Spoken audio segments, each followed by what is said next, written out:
Hey guys, here we are. We've scrambled. Ciao ragazzi. We're back, but we're missing someone. We're missing Coach. Coach can't be here. So I'm sorry you'll be missing out on his insight, his knowledge, his wisdom, his charisma, his charm, his sense of humor, his life advice, We really all don't of know what that. we're doing without him. It does feel odd, even though he doesn't say a whole lot. I feel We weird are rudderless. completely. But we But shall adapt and overcome. yes, that's the motto. That's the aim. And we'll keep it short. We've come together. I've dipped out from work. Eddie's dipped in, and Coach is in a marketing emergency. So there we go. We're here, and we're gonna quickly go through the World Cup team to face Namibia, their first game of this World Cup, and the team is out. Let's go. Let's look at this. So the team is, as many people would say, as strong a team as Italy can put out with the injuries they've got. One omission for me would be Nicola Canone, who is Yeah, not playing. yeah, I would agree. I would have put him in at four instead of Dino, but that's fine. And then I would have had Dino on the bench and maybe CC not playing it. But yeah, I agree. But those are also great players. So all in all, this is basically as strong as it gets. However, interesting. Kieran Crowley has gone for a 5-3 split. Normally, Kieran Crowley prefers a 6-2 split. I know, how geeky of me. But that makes me think, obviously, he's not overly concerned about the upfront power that Namibia are going to have. And he may well be trying things out in the backs, Yeah, various combinations. So the backs, just to recap, at fullback, you've got Tommaso Allen. On the wings, you've got Capuozzo and Monti Ione. In the centres, you've got Brex and Marisi. At 10, you've got Paolo Garbisi. And at 9, you've got Stephen Varney. yeah, solid. And then on the bench there, you've got sub scrum half / fullback, Martin Pedrello, sub wing / centre, Paolo Adogwu, and sub wing Pierre Bruno. Mm-hmm, mm-hmm. I wonder if Pierre Bruno's there, obviously get game time in an Italian Yeah. shirt, but I wonder if he's there for combinations or if they're going to run some shapes with Capuozzo and then take him off, wrap him in cotton wool a bit. Yes, that's a great shout. I mean, if I was Kieran, that's probably what I'd do.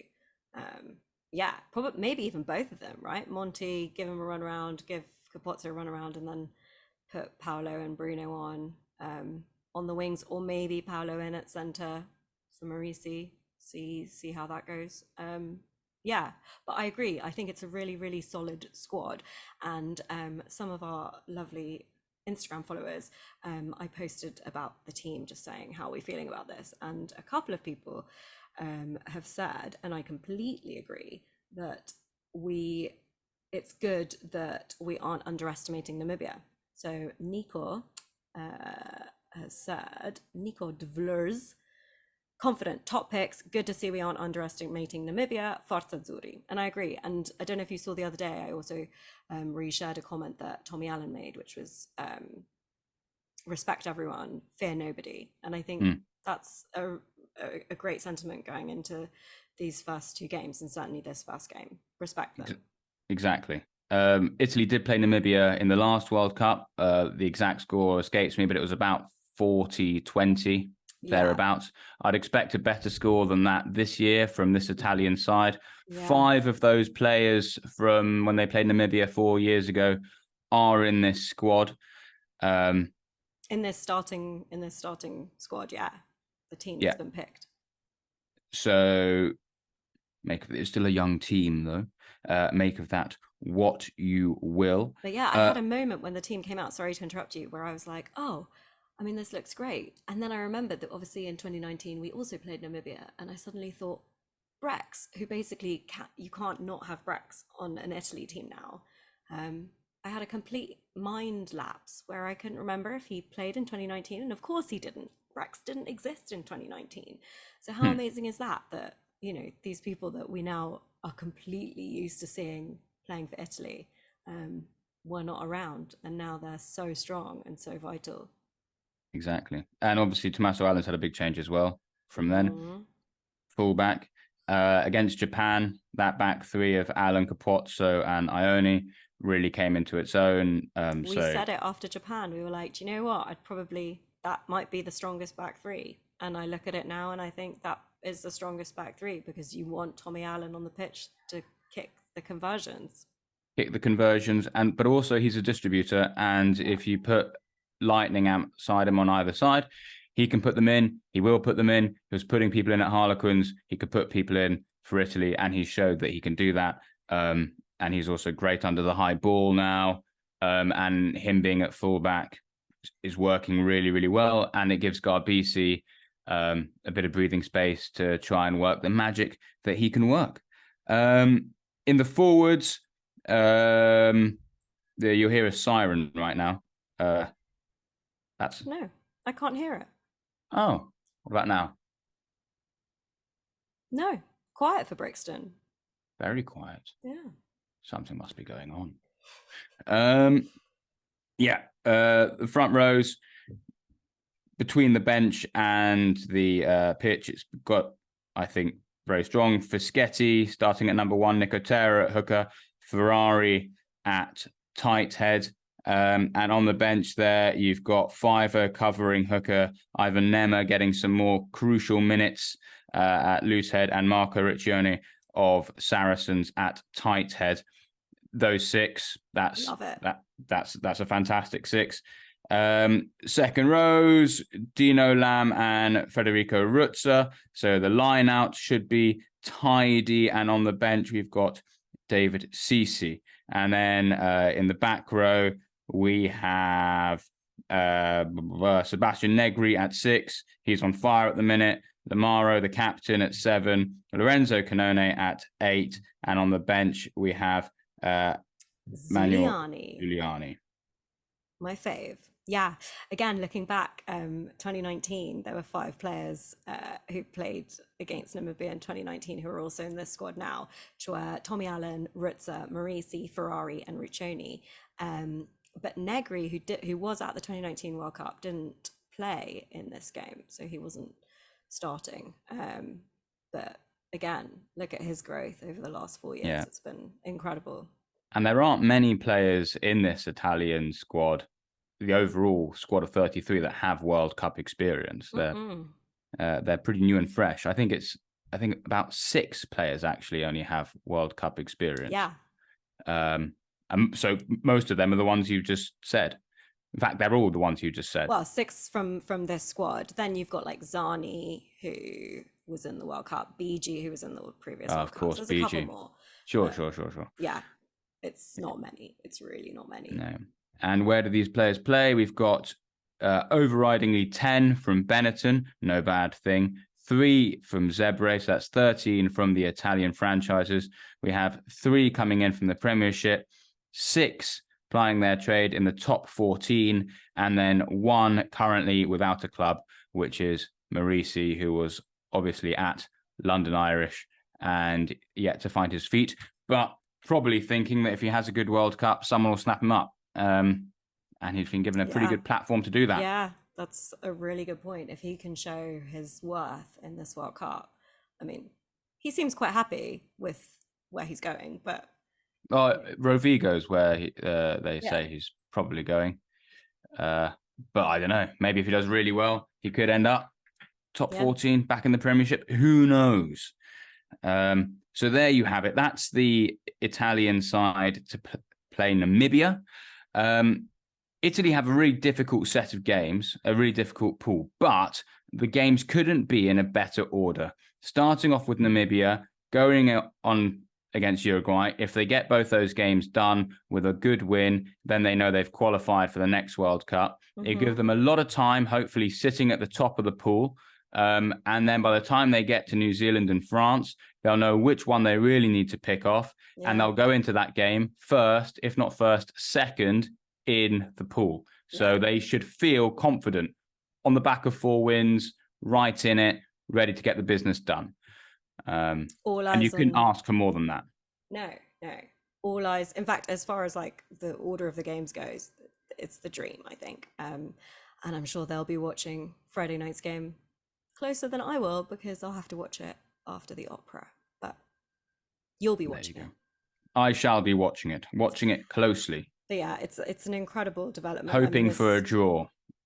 As the Italian Rugby Forum, I believe Mike said, the draw is the ultimate result. Because if they draw, Italy can beat either one and go through. Yeah. Yeah. Okay. Unlikely, but yeah. Unlikely. Okay. But yeah, the squad coming out today, it just really made me think back to 2019. I mean, just names of people who, we were so reliant on in 2019 who were just nowhere to be seen anymore, which, makes sense because it was 4 years ago. But yeah, this is a group of people that we've grown so accustomed to over the last 12 months, but 4 years ago did not exist, like really did not exist. And they're young, and each one of these games that they play, that's more experience under the belt. And because this is not far off the team that you'd expect to run out against France or New Zealand. So yeah, absolutely. As I say, I posted saying on Instagram, what do people think? Some of the comments were great. Francesco Nudi, he replied just saying, "Is it bad that I think we can beat anyone in our group?" I'm like, no, I don't think that's bad. I think on a good day we can. We just need to hope for that good day. And the only thing somebody said, Orazio Rocco said that he would have put Pedrello as starting scrum half. The only thing then is I just don't think that Varney is a sub scrum half. He starts. He doesn't. I haven't really seen him come on. He does it for Gloucester. But I agree. But also, I think probably for me, Fusco would be the starting 9. But Varney had a very good game against Japan. Yeah. So let's see, and he is what do they call it? Not a momentum player. Words, Eddie, words. When you're playing well, you continue to play well. When you play badly, you go into your shell a bit, or you do some silly things. Anyway, he's playing well. So keep that going. Yeah. Keep it going. Coach It's really going to bother me now. What the hell is that word? Well, while you think about that, Coach has messaged saying he's alive, but that he's sorry that he can't be here. And then he sent me a joke. Would you like to hear Coach's joke? Sure. I can't. I'll try and do it in his voice. No, I can't. Birmingham. Why did the egg hide? Don't know.